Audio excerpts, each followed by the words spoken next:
Thank you very much, everyone, for coming today, because you represent the majority of Australians who want the live export trade banned permanently.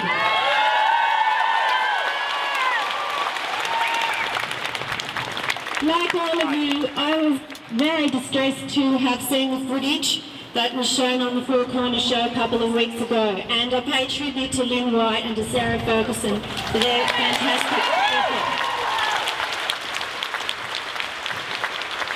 And along with all the horrific images that we saw there, the one that sticks in my mind is towards the end where the little black cow, I'm not sure if it was a cow or a male steer, standing there, I think you'd all remember, and had watched his colleagues, his friends, his 6 other cows be slaughtered in front of him. And I can never forget the image out of my mind of him standing there shivering with obvious fear and distress, because he obviously knew what was happening to him next. And as hard as that was to watch, I think it was very good of Sarah and Lynn to have captured that and to have put it on the TV so people can see that animals do know what's going on and they do suffer.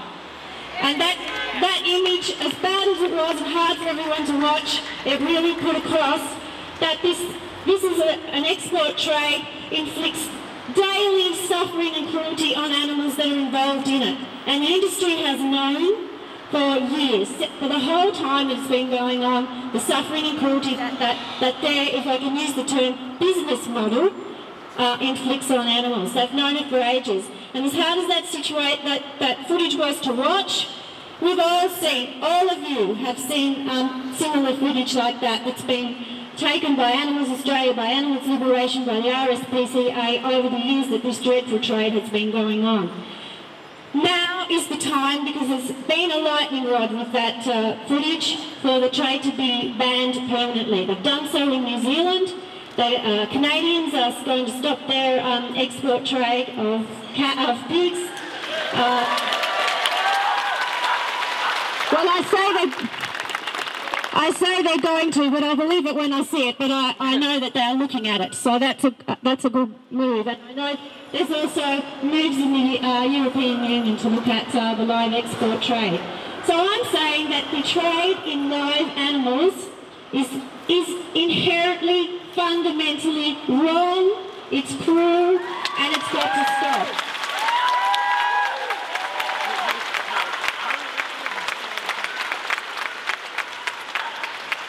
I'm standing here as a member of the Greens. I'm just 6 months into my second term. In my inaugural speech, I pledged the people of Victoria that I would make animal welfare one of the things that I would dedicate my time in Parliament to. And in that time, I've called for an end to sow stalls, I've called for an end to jumps racing, I've called for an end to puppy farms.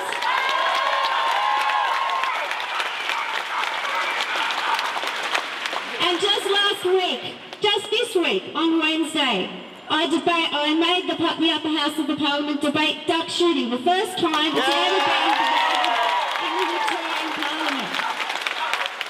And you know, only the 3 Greens in the Parliament voted to end duck shooting. It was defeated on party lines. All the other parties, all the other members voted with their parties to keep duck shooting, even though I know there are individual MPs who don't support it. But none of them were courageous enough to make a stand.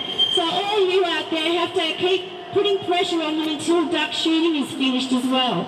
But I know we're here today about live exports. The Greens in the Federal Parliament, our member for Melbourne, Greens member for Melbourne, Adam Bandt, has introduced a bill into the Federal Parliament to stop the live export trade. And if it doesn't get through the lower house, it'll be put in the Senate by the Greens. During the duck shooting debate on Wednesday, a couple of members said that I shouldn't be so emotional about it, but I should just be rational about it. And I was emotional during the speech, and I had to take a couple of breaks when I was describing what happens to ducks. and to be able to describe what happens to animals when they're stuffed on transport trucks and when they're stuffed on ships and they die from disease, they get crushed, they can't eat, they can't drink. How can you not get emotional about it? So thank you all for coming today. I'll work until my next talk.